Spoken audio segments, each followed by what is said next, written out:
Ganito sinalubong ng mga residente sa Barangay Burias sa Bayan ng Glan ang paglingap sa kanila ng Iglesia ni Cristo. Dahil sa pagtutulungan ng mga volunteers at pakikipagkaisa ng mga residente, naging mabilis, maayos at mapayapa ang isinagawang pamamahagi ng relief goods. Karamihan sa mga natulungan ay mga kababayan nating Muslim at mga katutubo na kabilang sa Blaan Tribe. Thank you. Malaking bagay na po ito sa amin. Salamat kay ginabangan mi ninyo. Malaking natulong sa amin, sir. Mabuti po kayo, sir. Kaya walang pinipili, ma-Muslim man, ma-Christian. Pagkatapos ng paglingap sa mga naninirahan sa tabing daan, sinadya namin puntahan ang isang komunidad na hindi pa naaabot ng tulong.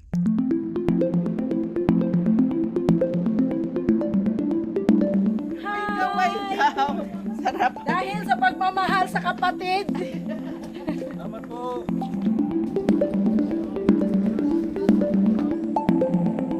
Halos 30 minuto kaming naglakad para marating ang pansamantalang tinutuluyan ng angkan ni Ginoong King Kim, isang purok chairman ng Tausog.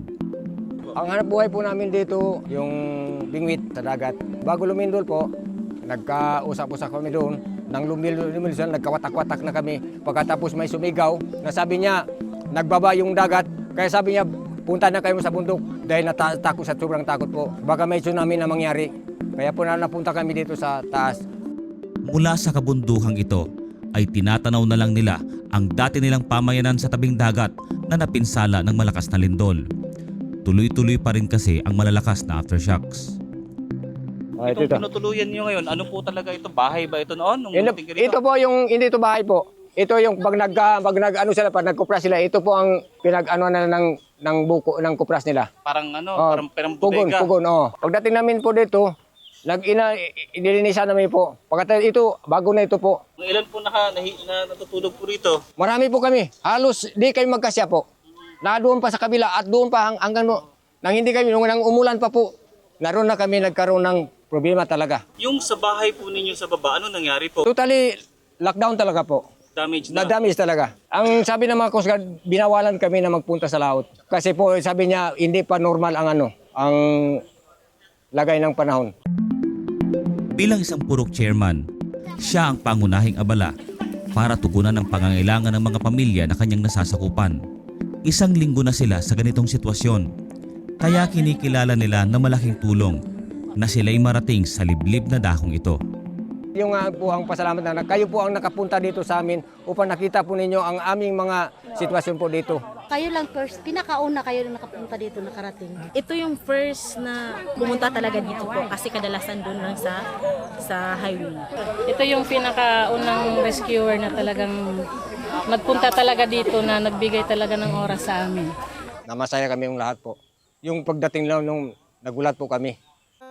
Dahil sa wala silang kuryente, pinagkalooban ng bawat pamilya ng solar lights.